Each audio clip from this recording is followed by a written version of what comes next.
여러분들 신앙생활 하시면서 요즘 좀 내 신앙생활에 기쁨이 사라졌고 또 감사가 사라졌고 웃음이 사라졌다 그러면 한번 여러분들의 한번 신앙생활을 점검을 해야 되는데, 많은 경우에는 내가 하나님과 지금 사이가 멀어져서 생기는 결과예요.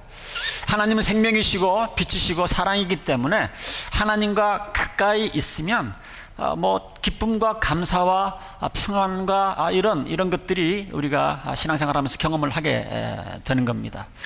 물론 하나님이 우리가 가까이 계시다고 그래서 우리가 항상 웃고 기쁘고 즐겁고 그런 거는 아니죠. 때로 우리가 하나님과 가깝게 삶을 살아가지만 때로 우리가 정말 눈물을 흘릴 때도 있고 슬픔을 맛볼 때도 있고 아픔을 우리가 경험할 때도 있습니다.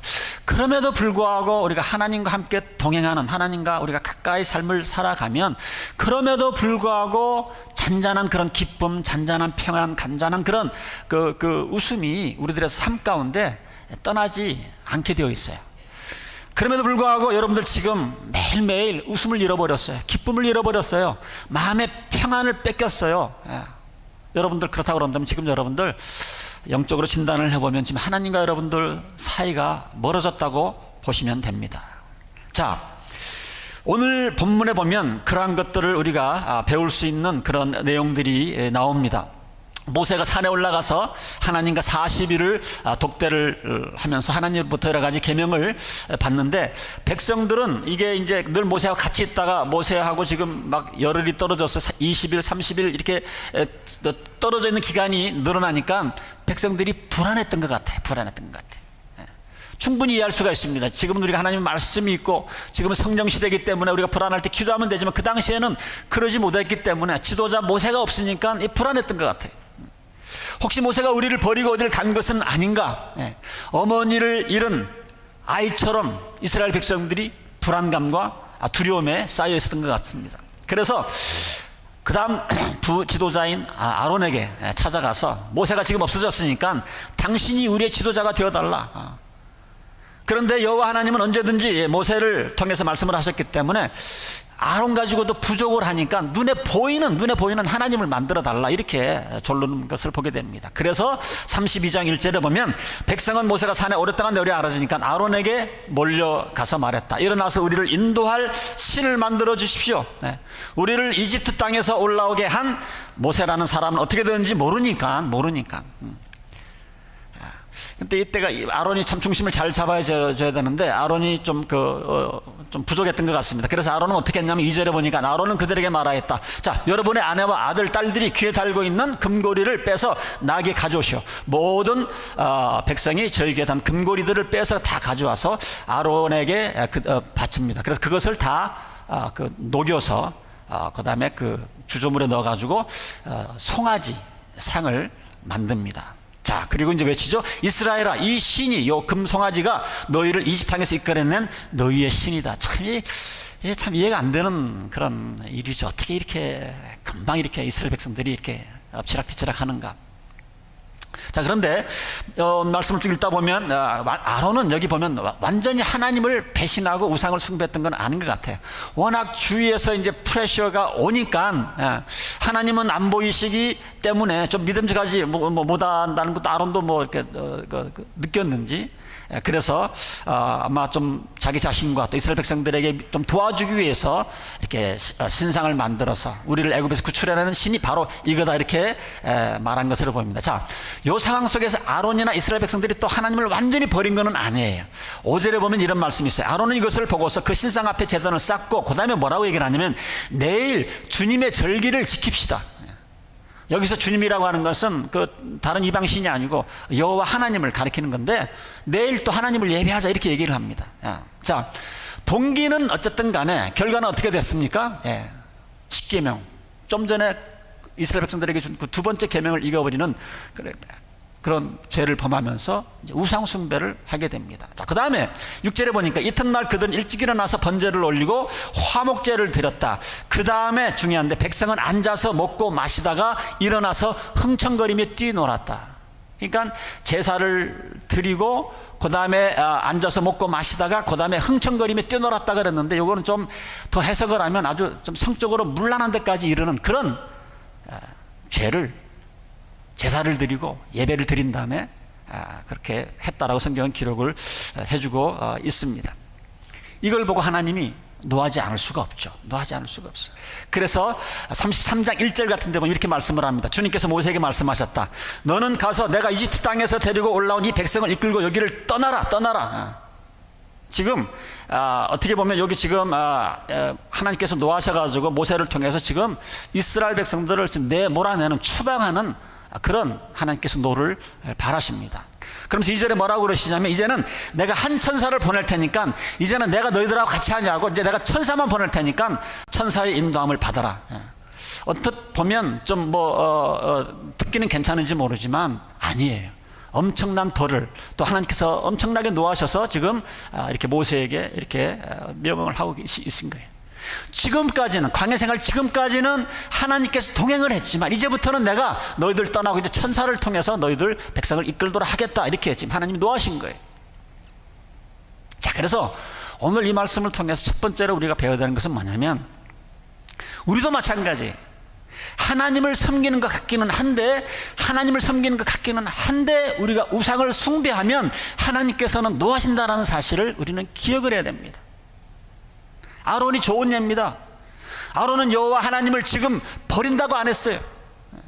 이 사람들의 그 믿음을 돕기 위해서 지금 눈으로 보이는 어떤 하나님의 모습을 송아지라도 만들어 놓으면 되지 않을까.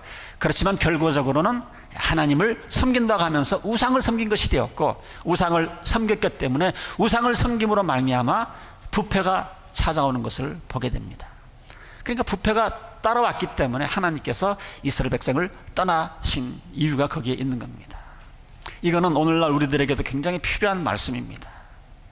그래서 우리들의 삶 가운데 정말 아까 제가 말씀드린 것처럼 기쁨이 떠나가고 감사가 떠나가고 마음의 평안, 기쁨이 없다 그러면 우리가 심각하게 생각을 해야 되는데, 혹시 내가 하나님을 섬긴다고 그러면서 우상을 섬기고 있지 않는지, 하나님을 믿노라 하면서 말은 그렇게 하는데 우리들의 삶은 우상을 따라가고 있지 않는지, 우리가 한번 오늘 이 아침에 우리의 신앙생활을 좀 점검을 해야 됩니다. 여러분, 우리가 현대사회에서 가장 섬길 수 있는 가장 큰 우상이 뭔 줄 아세요? 이스라엘 백성은 그 당시 금송아지였지만, 오늘날 우리들에게 가장 큰 우상은 뭐니 해도 머니예요. 돈이에요. 돈. 하나님이 어떤 분입니까?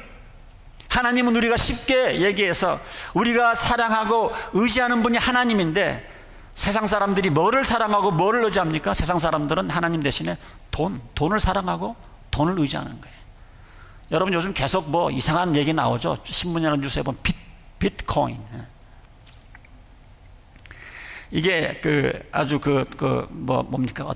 이게 저도 잘 이해가 안 되는데 대충 이해가 갈 것 같아요.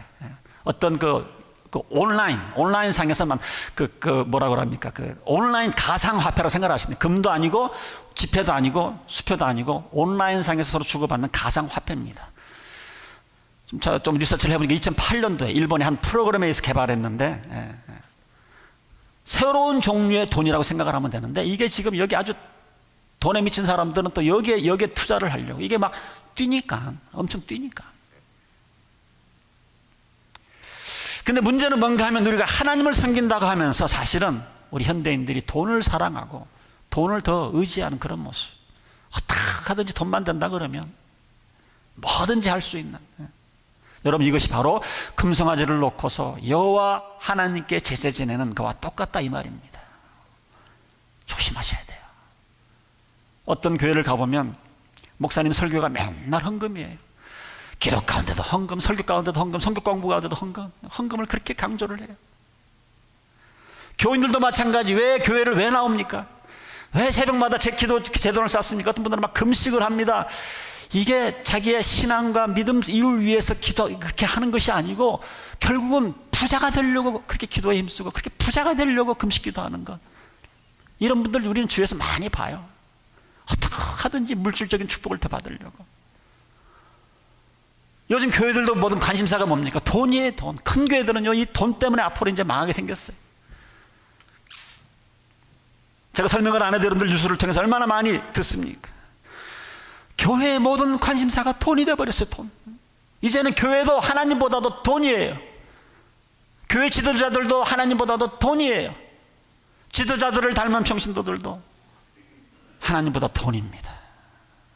그런 교회를 가보면요, 생기가 없어요. 기쁨이 없어요. 감사가 없어요. 평안이 없어요. 오직 돈이에요. 돈. 물질적인 축복이에요. 축복.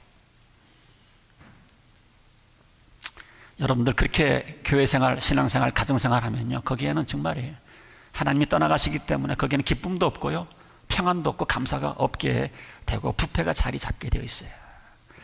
그래서 우리가 정말 조심해야 되는 것은 뭐냐면, 여러분들 세상의 가치관이 있죠. 세상의 가치관.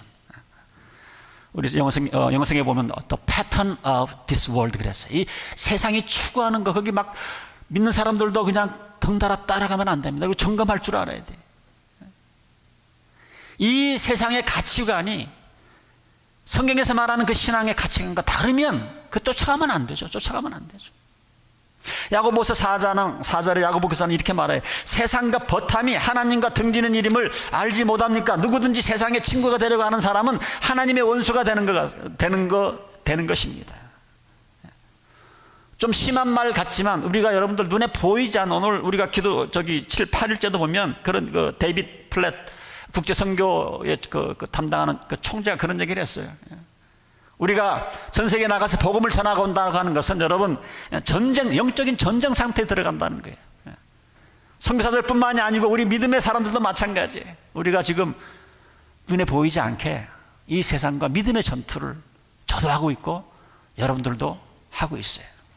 여러분들 믿음의 전투라는 게 뭡니까? 결국은 가치관의 싸움이에요. 가치관.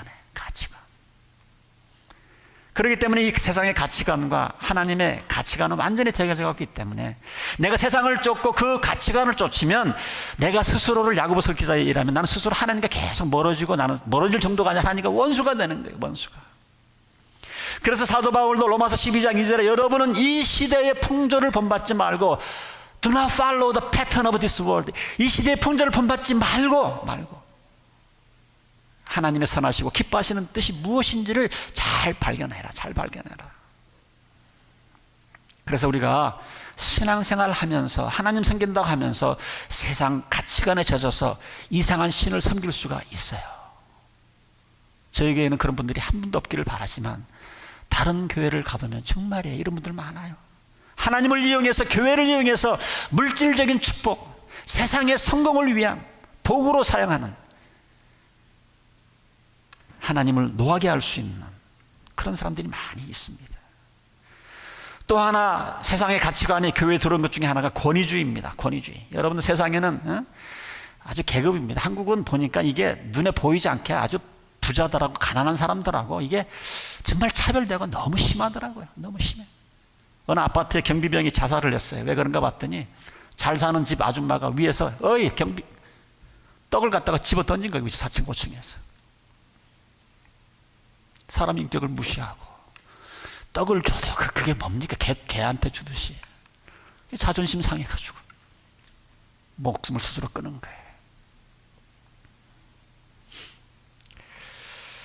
교회에도 이런 세상적인 문화가 들어와가지고 처음 예수 믿는 사람들은 군대로 말하면 쫄병 취급하고, 서리 집사는 하사관 정도 취급하고, 안수 집사는 상사 취급하고.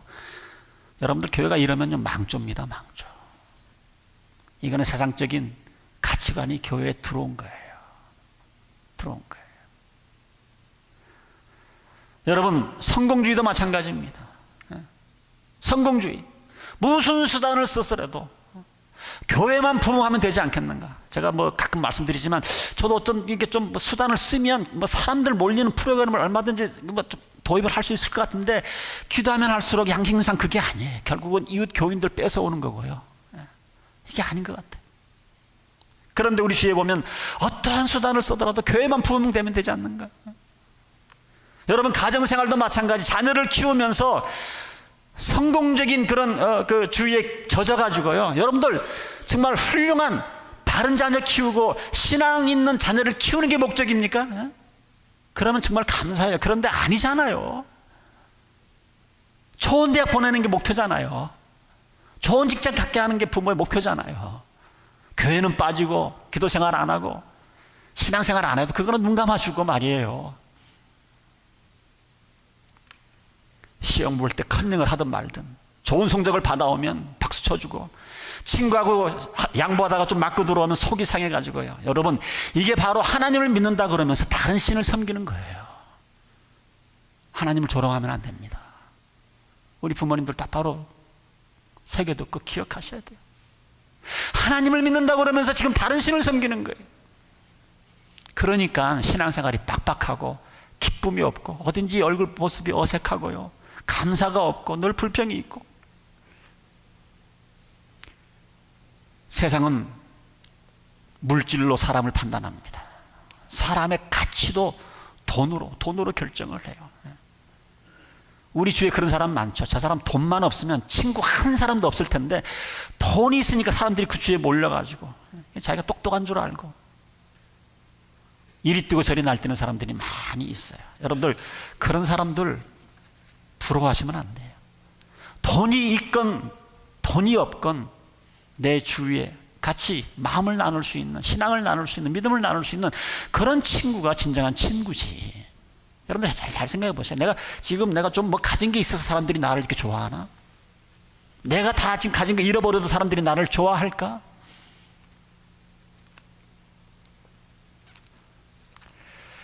교회 안에도 사람의 가치를 뭘로 결정하는가? 물질로 결정을 해요. 재력이 있으면 교회 온 지 얼마 안 돼도 금방 집사, 권사, 장로가 되고. 여러분, 한국 강남 같은 데는요, 집사, 장로가 되려면 집사는, 안수 집사는요 3만 불, 장로는 5만 불 줘야 교회 직분을 넣습니다. 저는 이게 3천 불, 5천 불이겠지 그랬더니 아니에요. 3만 불, 5만 불. 이게 뭡니까? 물질주의가 교회에 들어온 거예요. 물질주의가 교회. 저희 교회도 작년에 안수 집사님들 세울 때 참 돈 좀 벌어서 해야 되는데. 여러분, 굉장히 세상에 물들기 쉽습니다. 정신 안 차리면요, 교회의 가정에, 우리 개인 생활에 이 세상의 가치관이 들어와서 하나님을 섬기는 것 같은데 아니에요. 다른 신을 섬기고 있는 거예요. 오늘 이 아침에 여러분, 나는 하나님을 섬긴다고 그러는데 하나님을 빙자해서 다른 신을 섬기고 있는 것은 아닌가? 내 삶에 웃음이 없고 감사가 없고 기쁨이 없고 평안이 없으면 여러분들 10중 8구 하나님을 섬긴다고 그러면서 세상을 섬기는 삶을 살아가는 거예요. 여러분들 이것을 빨리 배척하셔야 됩니다. 그렇다고 그래 세상 걸 뭐 다 배척하라는 말은 아니에요. 저도 세상에 뭐 좋은 것들은 저도 책을 통해서 여러 가지 통해서도 배우려고 노력을 합니다. 그러나 그 세상의 가치관이 하나님의 가치관과 적이 될 때에는 과감하게 세상의 가치관은 벗어버리고 하나님께서 말씀하신 그 말씀을 쫓아가야죠. 오늘 본문에 나오는 아론도 금상오지를 만들고 그러는데 자기 나름대로 어떤 이유가 있었겠죠. 그러나 모세가 얘기한 십계명만 생각했어도 그 십계명을 조금만 생각했어도 그 비춰보면 아니잖아요. 금송아지 만드는 거 아니잖아요. 우상 뭐 만들어서 섬기지 말라고 얼마 되지 않았는데. 지금 우리가 하나님을 섬긴다고 그러면서 사실은 우리가 돈을 섬기고 있는 게가 많아요. 예수님께서 뭐라고 말씀하십니까? 마태복음 6장 24절에 이렇게 말씀을 합니다. 아무도 두 주를 섬기지 못한다. 한쪽을 미워하고 다른 쪽을 사랑하거나. 여러분들 결코 둘 섬길 수 없어요. 나는 하나님도 섬기고 이 세상의 성공과 물질과 부와 이것도 섬기지 안 되게 되어 있습니다. 안 되게 되어 있어요. 내가 하나님을 더 신뢰하는가, 물질을 더 신뢰하는가, 이걸 어떻게 할 수가 있습니까? 그래서 우리가 말씀을 읽어야 되는 거예요. 우리의 그냥 생각 가지고는 판단이 흐려집니다. 말씀을 읽으면서 말씀 가운데 깨닫게 되는 거예요. 기도 가운데 이것을 하나님께서 포기하시는 거예요. 깨닫게 하시는 거예요. 우리가 많은 경우에 하나님을 믿는 거는 뭔가 불안해요. 특별히 우리가 미국의 이민자로 살면서 뭐 믿을 게 정말 이민자로서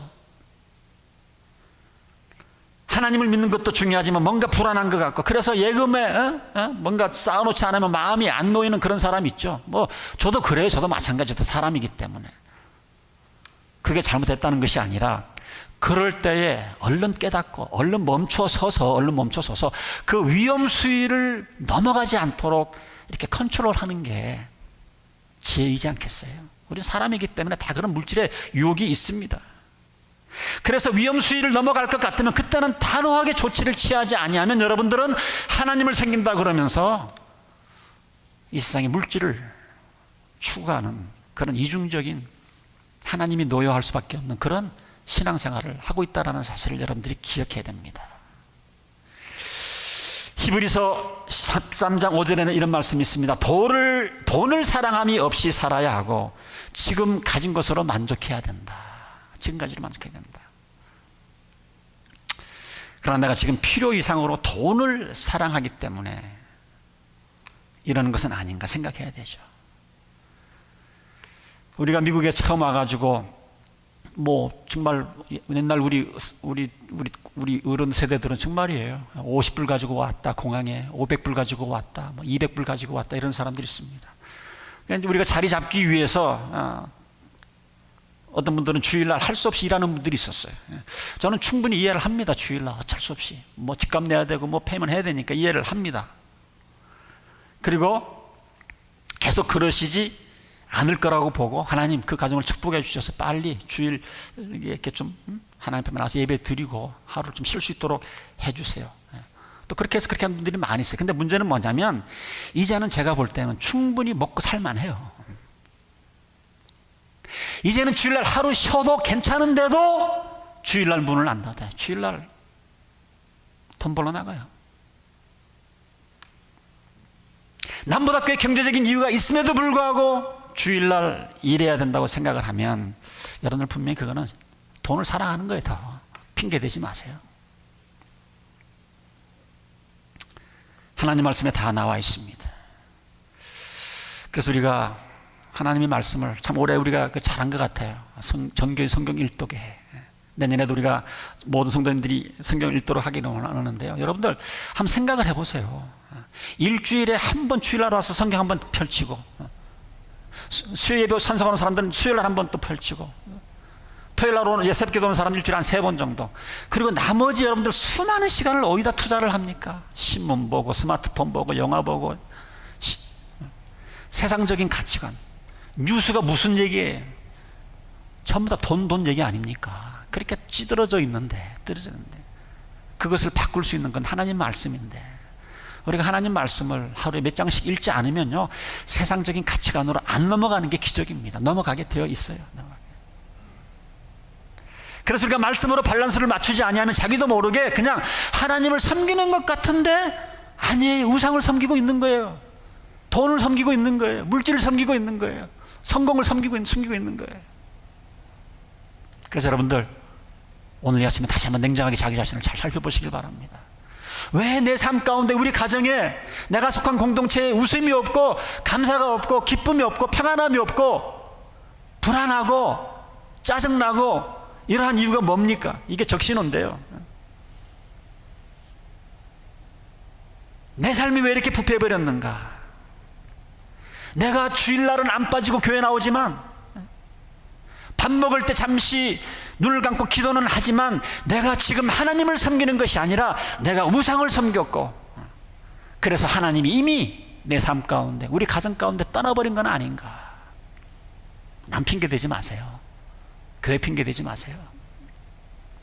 그렇기 때문에 여러분들 기도 가운데, 말씀을 읽는 가운데 하나님께서 이건 죄다, 이건 죄야, 이건 멀리 해야 돼, 그러면 여러분 단호하게 떠나셔야 돼요.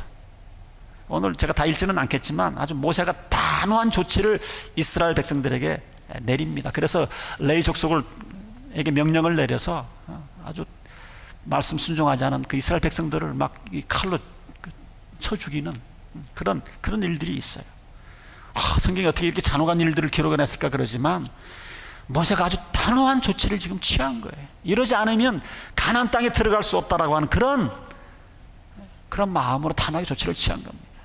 32장 25절에 보면 모세는 백성이 지멋대로 날뛰는 것을 보았다. 이거 이대로 뒀다가는 이거 안 되겠다 싶은 거예요. 지금 컨트롤이 안 되는 거예요. 타이르고 말로 해서는 안 되는 것을 알았기 때문에 지금 극단적인 방법을, 큰 수술을 지금 하고 있는 겁니다. 그래서 여러분, 우리도 하나님 인도하심이 하나님 우리 함께하는 그런 것들을 떠나게 되는 이런 죄는요, 빨리 정리하셔야 됩니다. 단호하게 처리하셔야 돼요. 저는 우리 미국에 있는 한국 이민교회들이 왜 이렇게 갈라지고 싸우나, 제 나름대로 분석은요, 교회에서 교회 지도자들이 단호하게 어떤 조치를 취해야 될 때 단호하게 취하지 못하니까, 교회 안에 암적인 존재 같은 사람들이 있을 수가 있어요. 아주 사상도 뭐든지 깨가지고 뭐든지 불평하고 분란을 일으키고 아주 몸에 암이 건강한 세포를 막 죽이듯이 그런 사람이 있어요. 아직 저에게는 그런 분들 한 분도 없었어요. 그러나 가끔 그런 사람들이 있어요.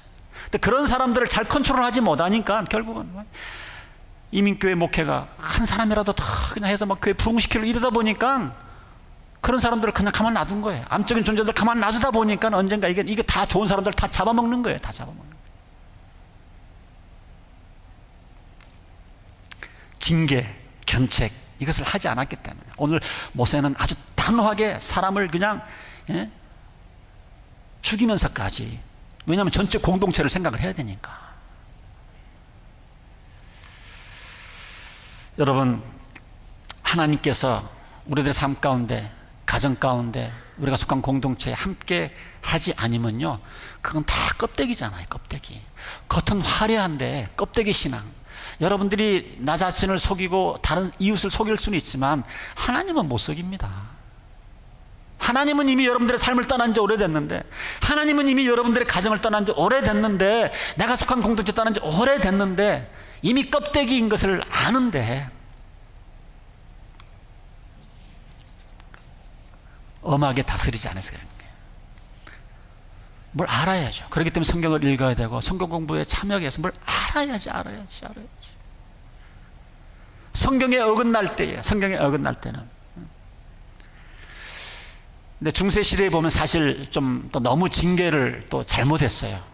중세 시대를 보면 종교 재판이라는 게 있었죠. 이게 참 창피스러운 일인데, 이 종교 재판은 성경에 어긋내서가 아니라 자기네 전통과 자기네들의 그런 교리나 자기네들의 이 생각, 하나님 말씀이 아니고 자기네들 생각, 교리, 전통 이런 것에 어긋나면 막 그 사람들을 하나님의 이름으로 다 그냥 화형시키고 목 잘라 죽이고 막 이렇게 핍박을 했습니다.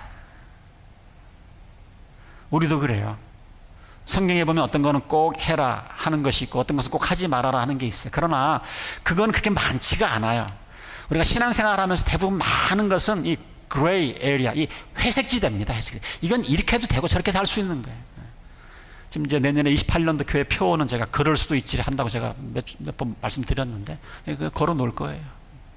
우리가 신앙생활에 서로 화를 내고 불키고 하는 게 중요한 게 아니에요. 중요한 게.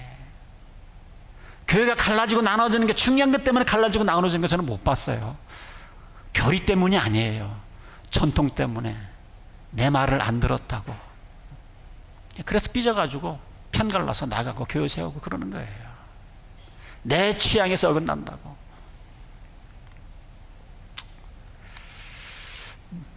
모세의 백성 경우처럼 십계명에 분명히 우상을 섬기지 말라고 하는 이것을 어겼을 때 이것은 안 되죠. 그러나 그렇지 않은 거는 그렇게 우리가 이해하고 용서하는 거. 그럴 수도 있지.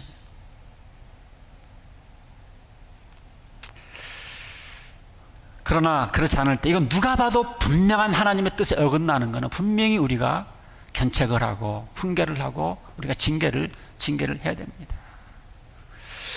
자, 그런데 중요한 것은 뭐냐면 징계를 할 때, 훈계를 할 때 항상 중요한 것은 사랑을 해야 돼요.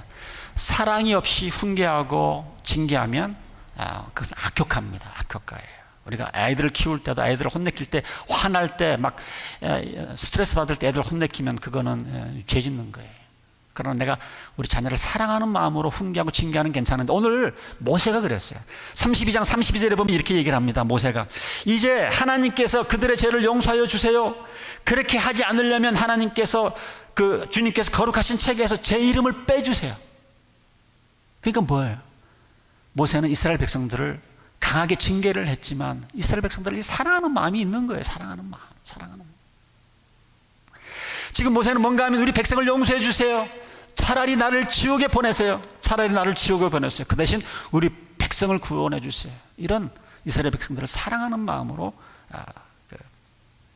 징계를 내린 것을 볼 수가 있어요. 자녀들도 야단칠 때 사랑 없으면 안 됩니다.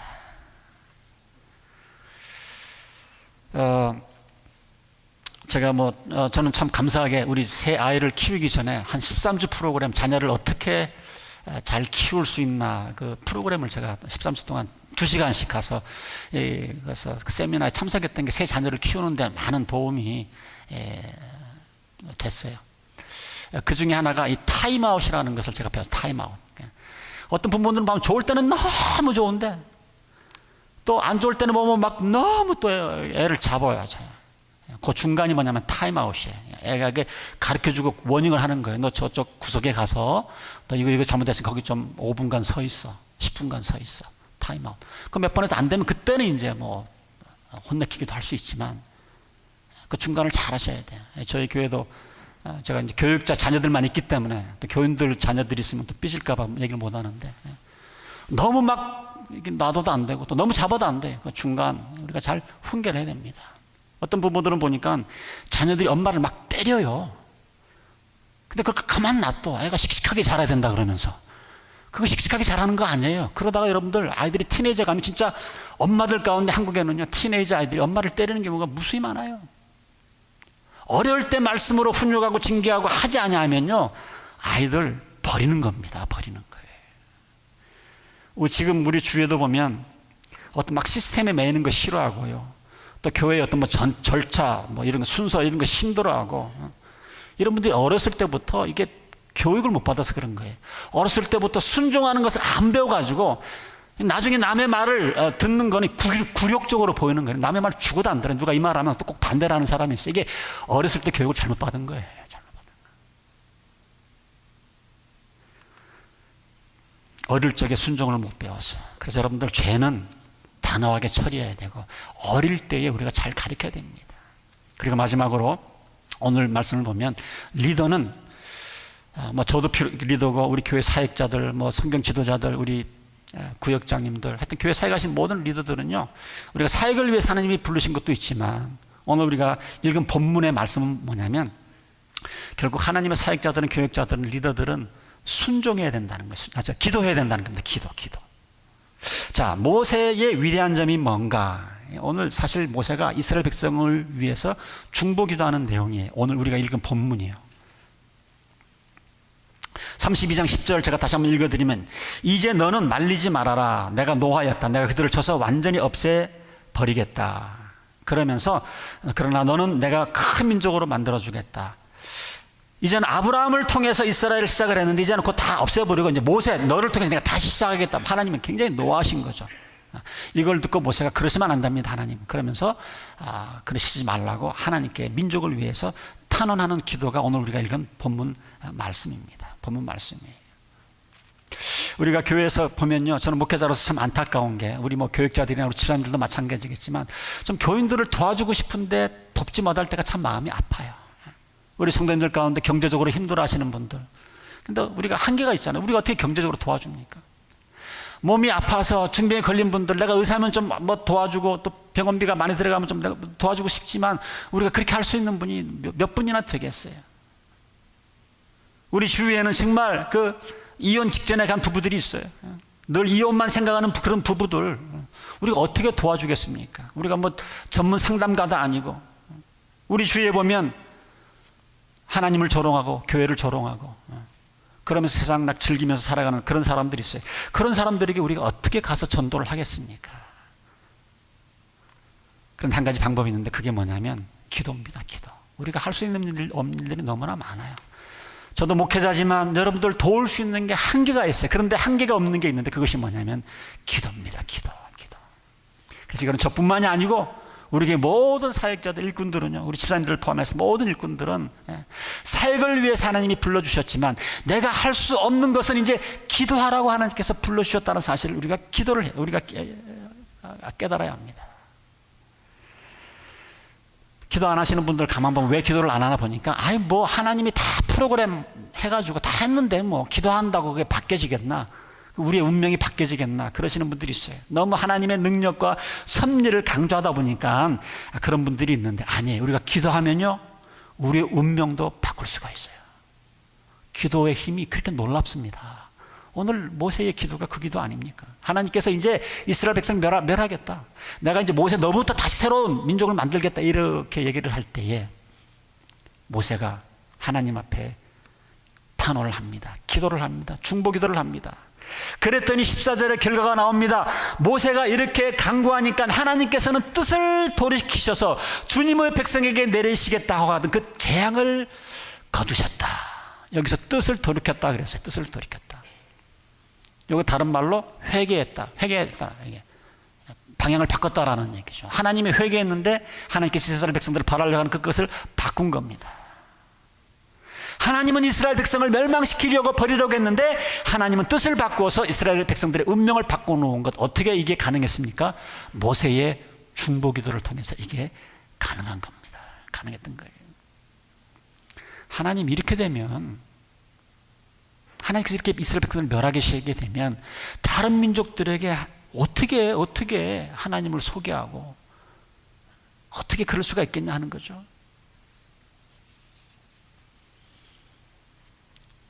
그래서 여러분들, 우리가 기도, 요즘 제가 어떻게 하다 보니까 뭐 계속 기도에 대한 강조를 참 많이 하는 것 같아요. 결국은 목회의 성공도 해답은 기도고, 사역의 모든 게 기도라는 게 이제 좀 깨닫게 돼요. 자나깨나 기도입니다. 자나깨나. 하나님께서 지금 이스라엘 백성들을 멸하시면 다른 사람들이 웃음거리가 되지 않겠습니까? 애굽에서 그렇게 기적을 베풀어서 겨우 데리고 나왔는데 결국은 하나님께서 이스라엘 백성들을 다 광야에서 죽였다고 말하지 않겠습니까? 이러면 이게 하나님 앞에 무슨 영광이 되고, 그러면 안 되지 않습니까? 그래서 우리가 기도를 할 때에 이런 하나님의 약속을 붙들고 하는 그런 기도가 참 중요합니다.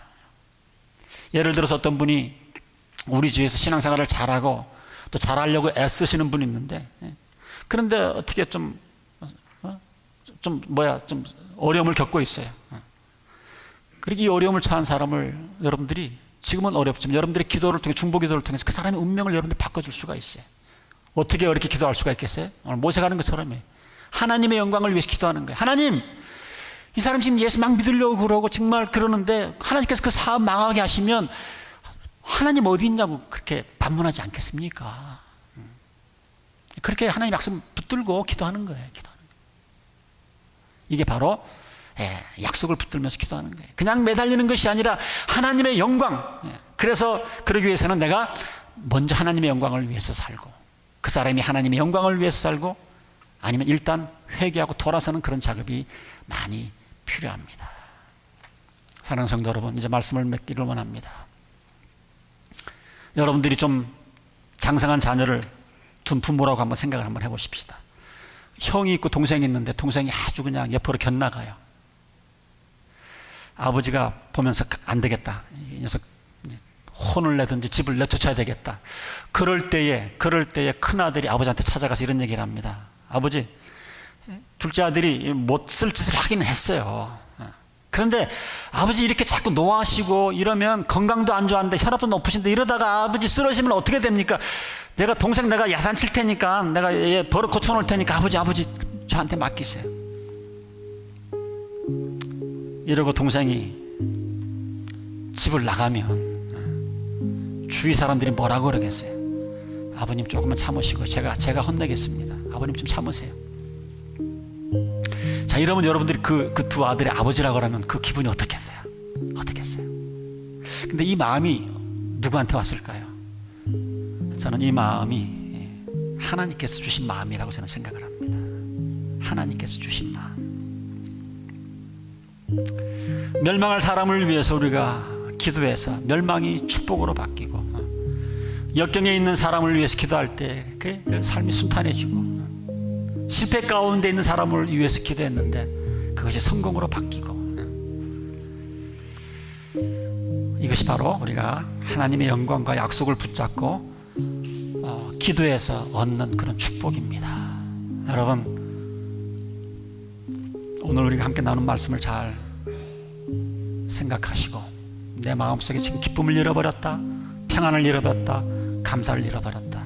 여러분, 하나님을 떠나서 그런 거예요. 하나님 앞으로 돌아오시기 바랍니다. 하나님 앞으로 돌아오는 여러분이 되시기를 주님의 이름으로 축원드립니다.